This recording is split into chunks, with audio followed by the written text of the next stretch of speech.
As-tu déjà senti ce vide intérieur que rien ne comble, même pas la prière répétée sans feu?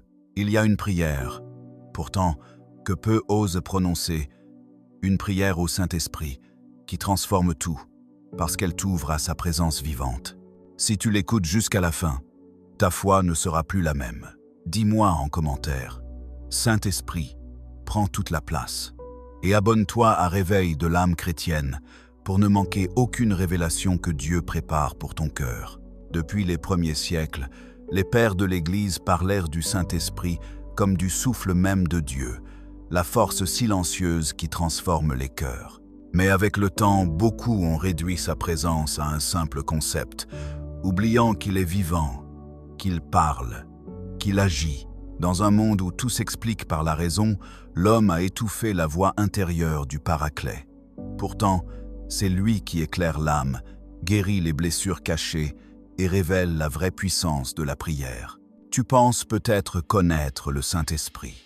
Tu pries, tu demandes, tu espères. Mais en réalité, peu de chrétiens le laissent vraiment agir. Le Saint-Esprit n'est pas seulement une force divine qu'on invoque dans les moments difficiles. Il est la respiration même de Dieu en toi. Il est ce feu invisible qui veut consumer tout ce qui t'empêche d'être libre. Pourtant, tu le retiens sans le savoir, par peur, par habitude, par manque de silence intérieur. Beaucoup prient, mais très peu se rendent. Et c'est là le secret que le monde a oublié. La vraie prière au Saint-Esprit n'est pas une demande, c'est une offrande. Ce n'est pas dire « viens », mais oser dire « je t'appartiens ». Le Saint-Esprit n'entre pas dans une âme fermée, même pieuse. Il vient là où le cœur s'abandonne, où l'orgueil se brise, où la volonté cesse de contrôler. Tant que tu veux garder le pouvoir sur ta vie, tant que tu veux choisir comment Dieu doit agir, tu fermes la porte sans le savoir.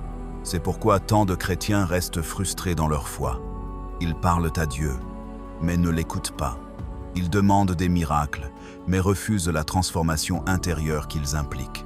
Le Saint-Esprit ne se manifeste pas dans le bruit, ni dans les apparences de la foi, mais dans le dépouillement, dans le renoncement, dans cette phrase que peu osent dire « Seigneur, fais ce que tu veux, même si je ne comprends pas ».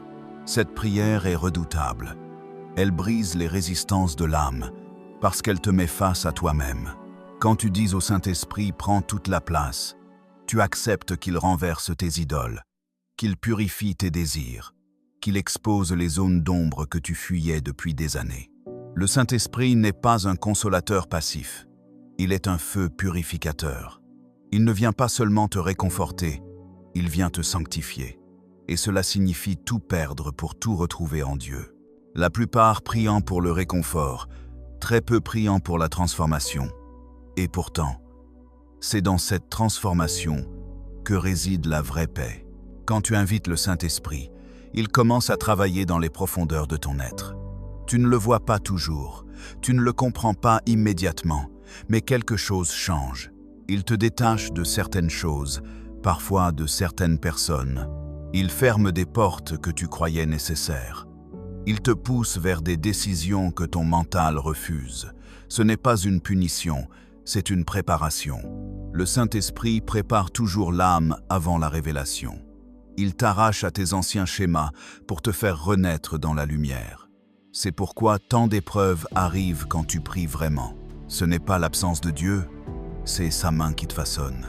Le Saint-Esprit agit comme un sculpteur. Il taille, il polite, il brise ce qui n'est pas solide. Si tu sens que ta vie s'effondre depuis que tu as prié, ce n'est pas un hasard. C'est le signe que Dieu est à l'œuvre.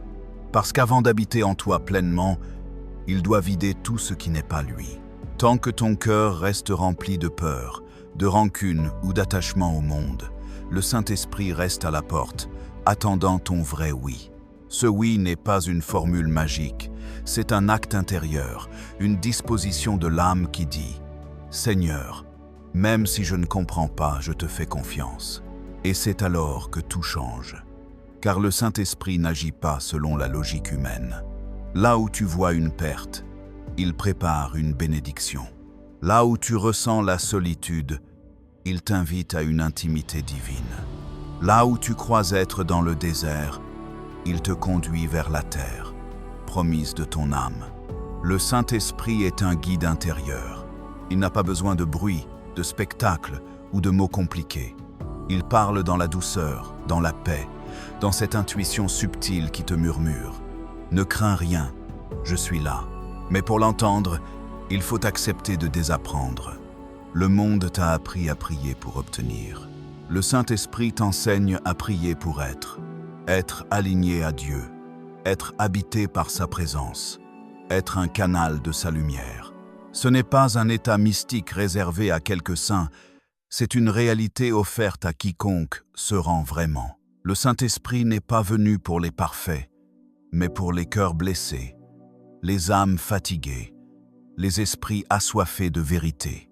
Si tu ressens ce feu intérieur, ce désir de plus, ce manque inexplicable malgré tout ce que tu possèdes, c'est lui qui t'appelle. Cette prière au Saint-Esprit n'est pas une simple récitation, c'est un engagement. Quand tu dis « Saint-Esprit, viens régner dans ma vie », tu invites Dieu à détruire tout ce qui t'empêche de porter du fruit. Tu lui donnes la permission de bousculer ton confort, de t'éloigner de certaines routes pour te conduire vers la sienne. C'est une prière dangereuse pour l'ego, mais libératrice pour l'âme. Parce que là où le Saint-Esprit règne, la peur recule, la confusion se dissipe et la paix devient ton souffle. Ne te trompe pas, cette paix n'est pas toujours douce. Parfois, elle passe par la tempête. Parce que le Saint-Esprit révèle ce que tu caches, ce que tu refuses de voir. Il met en lumière tes blessures, tes dépendances, tes fausses sécurités. Mais il ne le fait pas pour te condamner. Il le fait pour t'en libérer. Et plus tu lui laisses de place, plus tu redeviens vrai, simple, aimant. Il te redonne le cœur que le monde t'a volé.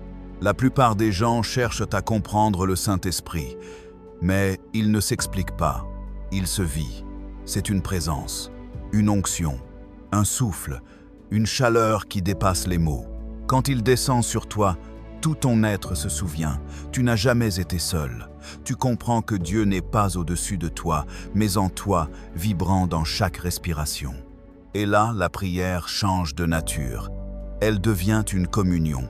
Tu ne demandes plus, tu écoutes. Tu ne t'agites plus, tu reposes. Tu ne doutes plus, tu reconnais sa main. C'est ainsi que ta vie commence à changer.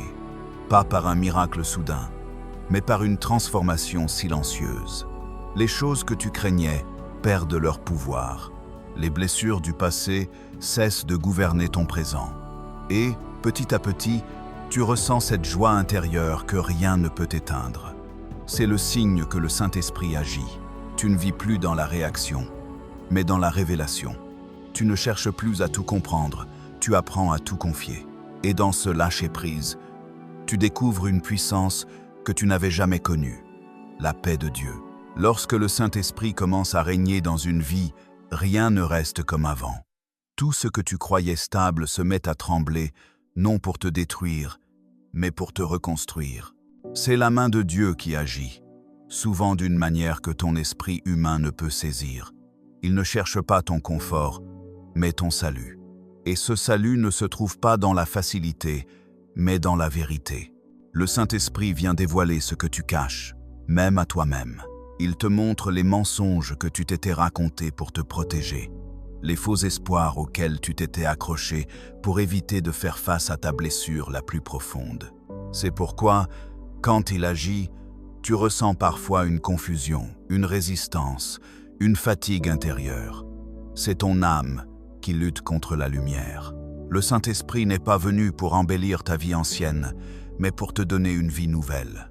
Et cette renaissance passe toujours par une mort. La mort du contrôle, la mort de l'ego, la mort du moi, qui veut toujours tout comprendre, tout maîtriser, tout prévoir. Tu ne peux pas accueillir le souffle de Dieu si ton cœur est encore rempli de bruit. Il te faut apprendre à te taire intérieurement, à cesser de vouloir imposer ton rythme au divin. C'est dans cette soumission, non pas forcée, mais amoureuse, que le Saint-Esprit agit le plus puissamment. Parce que l'amour, le vrai, n'est pas un sentiment, c'est un abandon. Et cet abandon est l'épreuve la plus difficile pour l'homme moderne. Nous avons été formés à nous battre, à tout planifier, à tout comprendre. Mais le Saint-Esprit te demande l'inverse. Il t'appelle à lâcher, à faire confiance, à marcher dans la foi, même quand tu ne vois rien. Et c'est là le grand paradoxe spirituel. Plus tu acceptes de ne pas savoir, plus Dieu agit. Tant que tu veux tout contrôler, tu empêches la grâce d'entrer. Mais dès que tu dis « je ne sais pas, mais je te fais confiance », le ciel se met en mouvement. C'est pour cela que beaucoup de chrétiens vivent une foi sans puissance. Ils prient, mais ne s'abandonnent pas. Ils demandent, mais gardent la peur du manque. Ils louent Dieu, mais gardent leur cœur fermé. Le Saint-Esprit ne peut pas remplir ce qui est déjà plein. Il attend que tu vides ton âme de tout ce qui t'encombre, les rancunes, les blessures non pardonnées, les attachements qui t'éloignent de Dieu, car le Saint-Esprit n'habite pas dans la confusion. Il descend là où règne la paix et la vérité. Tu dois comprendre une chose essentielle. Le Saint-Esprit ne vient pas seulement pour te bénir, il vient pour t'aligner. Et cet alignement est souvent douloureux. Il te retire des relations qui t'abîment, il ferme des portes que tu voulais forcer, il te conduit par des chemins étroits où seule la foi peut te soutenir. Mais chaque détour, chaque épreuve, chaque silence est un acte d'amour, car il prépare ton âme à porter la gloire de Dieu. Le Saint-Esprit ne te prive jamais sans raison. Quand il enlève, c'est pour mieux donner. Quand il te fait attendre, c'est pour t'enseigner la profondeur de la confiance. Cette prière au Saint-Esprit dont je te parle n'est pas un rituel magique. Elle est vivante. Elle agit en toi-même quand tu ne ressens rien. Parce que la foi ne se mesure pas à ce que tu sens, mais à ce que tu crois. Le Saint-Esprit travaille souvent dans le silence et dans la lenteur. Il agit dans ton inconscient, dans tes pensées, dans tes réactions, dans les fibres les plus subtiles de ton être. Il t'apprend à aimer là où tu jugeais, à bénir là où tu critiquais, à espérer là où tu désespérais. Il t'enseigne la douceur, la patience, le pardon. Il te transforme sans bruit, jusqu'à ce qu'un jour, tu réalises que tu n'es plus la même personne. Ce que le monde appelle faiblesse, le Saint-Esprit l'appelle ouverture. Ce que le monde appelle perte, il l'appelle purification. Et ce que le monde appelle folie, il l'appelle foi. Le Saint-Esprit ne suit pas les lois de la logique humaine. Il agit dans l'impossible. Il crée là où il n'y avait rien. Il ressuscite ce que tu croyais mort. Mais pour que cela se produise, il faut que ton cœur soit libre de tout attachement à l'ancien. C'est pour cela qu'avant la bénédiction vient souvent la séparation. Avant la joie vient souvent le dépouillement. Avant la lumière vient souvent la nuit. C'est dans cette nuit que beaucoup abandonnent. Ils croient que Dieu les a oubliés, alors qu'en réalité, il est en train de purifier leur foi. Car la foi véritable ne dépend pas des signes visibles, mais d'une confiance absolue. Et c'est le Saint-Esprit qui forge cette confiance. Il te conduit dans le désert, non pour te perdre, mais pour te révéler à toi-même.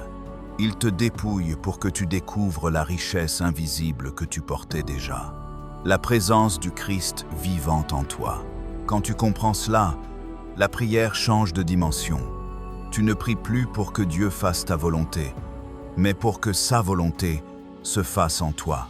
Tu ne dis plus « Seigneur, donne-moi ce que je veux, mais donne-moi ce dont mon âme a besoin ». Tu passes du désir à la sagesse.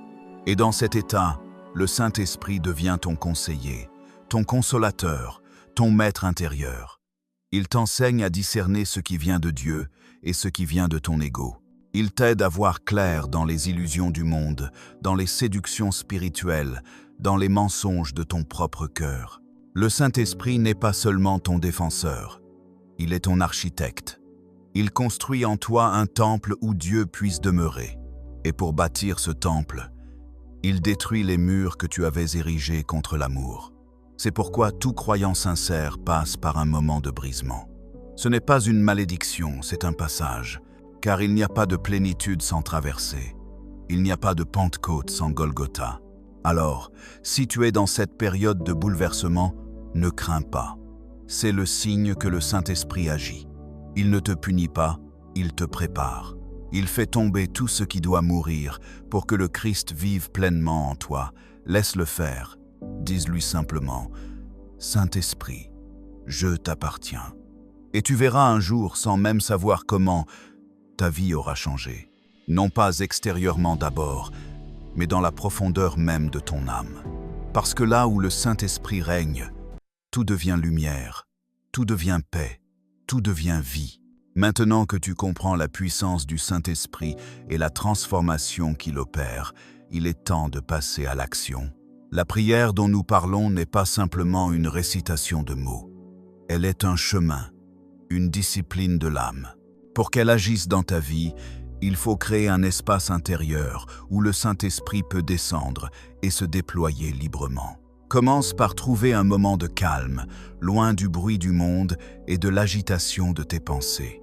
Assieds-toi ou tiens-toi debout avec un cœur ouvert et commence par reconnaître ton état actuel, toutes tes peurs, tes blessures, tes frustrations. Pose-les devant Dieu comme une offrande. Ensuite, adresse-toi au Saint-Esprit avec sincérité. Dis intérieurement ou à voix haute, « Saint-Esprit, viens régner dans ma vie. Prends toute la place, purifie mon cœur, éclaire mon esprit et guide mes pas. » Ressens ces mots non comme une formule à répéter, mais comme une ouverture de ton âme, un acte de confiance totale. Laisse les émotions venir, laisse les larmes couler si elles doivent couler, car la prière au Saint-Esprit est souvent accompagnée de cette purification. Elle touche ce qui est caché, ce que tu n'oses pas confronter dans ta vie quotidienne. Après avoir prononcé cette prière, prends un moment pour écouter. Le Saint-Esprit parle souvent dans le silence, dans les intuitions subtiles, dans ce petit murmure intérieur que l'âme seule peut percevoir. Ne cherche pas des signes spectaculaires. La plupart du temps, sa voix est douce, calme, mais ferme. Sois attentif aux pensées, aux images, aux inspirations qui viennent à toi. Cela peut être un sentiment de paix soudaine, un conseil qui traverse ton esprit, ou même une force nouvelle qui te pousse à agir différemment. Tout cela est le Saint-Esprit qui commence son œuvre. Une autre pratique essentielle consiste à confesser et à renoncer à ce qui te retient. Le Saint-Esprit agit pleinement lorsque ton cœur est libre de rancune, de peur et de doute. Identifie une chose dans ta vie que tu refuses de laisser à Dieu.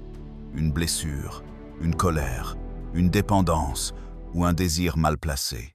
Déclare intérieurement, « Je remets cela entre tes mains, Saint-Esprit. Libère-moi de ce qui m'éloigne de toi. » Cette simple remise transforme ton rapport à la vie.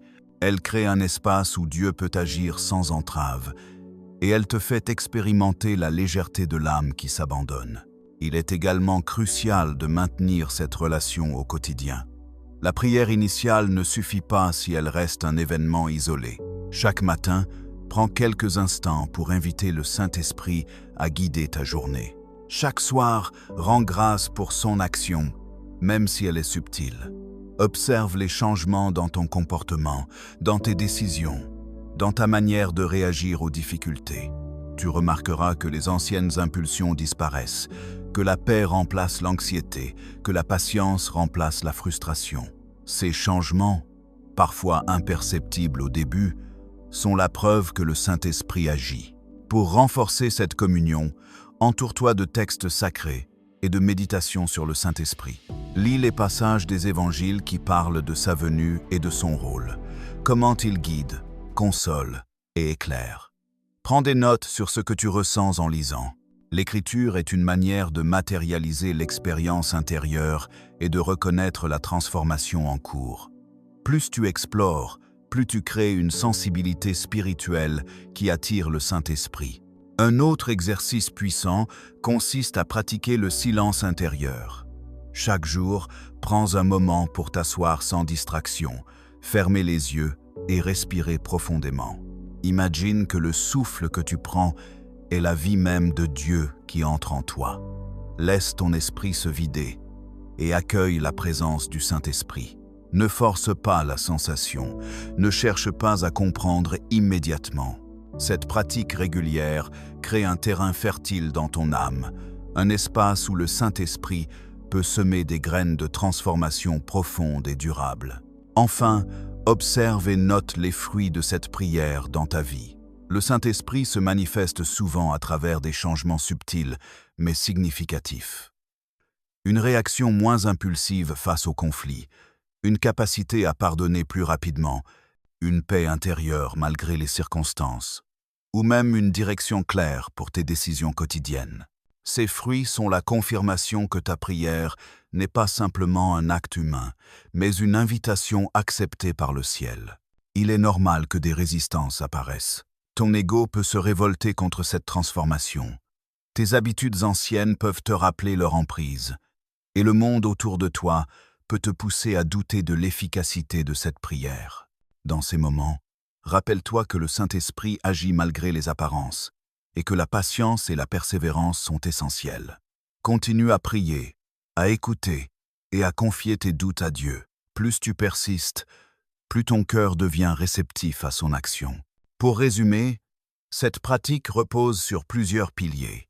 L'ouverture totale à Dieu, la confession et le renoncement à ce qui entrave ton âme, l'écoute attentive du souffle intérieur, la constance dans la prière quotidienne, et la méditation sur les Écritures et la présence du Saint-Esprit. Chaque pilier nourrit l'autre, et ensemble, ils créent un terrain où la transformation divine peut s'accomplir. Si tu mets en œuvre ces pratiques avec sincérité, ta vie ne restera pas la même. Les chaînes de l'anxiété, de la peur, du doute et de la stagnation se briseront progressivement. Tu commenceras à marcher avec assurance, guidé par la lumière intérieure. Et même dans les épreuves, tu ressentiras une paix que le monde ne peut donner. Ce n'est pas une illusion.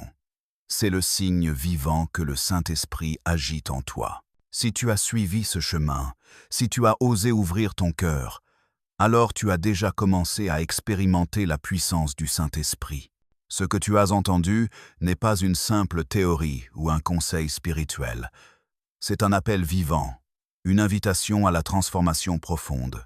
La prière au Saint-Esprit que nous avons explorée n'est pas un rituel à répéter mécaniquement, mais un acte de foi, un engagement à laisser Dieu régner pleinement sur ta vie. Elle te libère de tout ce qui t'entrave, purifie ton cœur et éclaire ton esprit pour que chaque décision, chaque pensée, chaque respiration devienne une offrande. Comprends ceci. La vie change non pas quand nous obtenons ce que nous voulons, mais lorsque nous permettons à Dieu de nous modeler selon sa volonté. Laisser le Saint-Esprit agir exige courage et humilité. Cela signifie accepter de ne pas tout comprendre, de se dépouiller de l'ancien, de marcher dans la foi même au milieu des épreuves. Et c'est précisément dans ce lâcher-prise que se révèle la vraie liberté, la paix profonde, la joie inaltérable que rien ni personne ne peut enlever. Aujourd'hui, tu as la possibilité de dire « Saint-Esprit, viens régner dans ma vie ». Dis-le avec foi, avec sincérité, et observe comment, lentement mais sûrement, ton âme se transforme.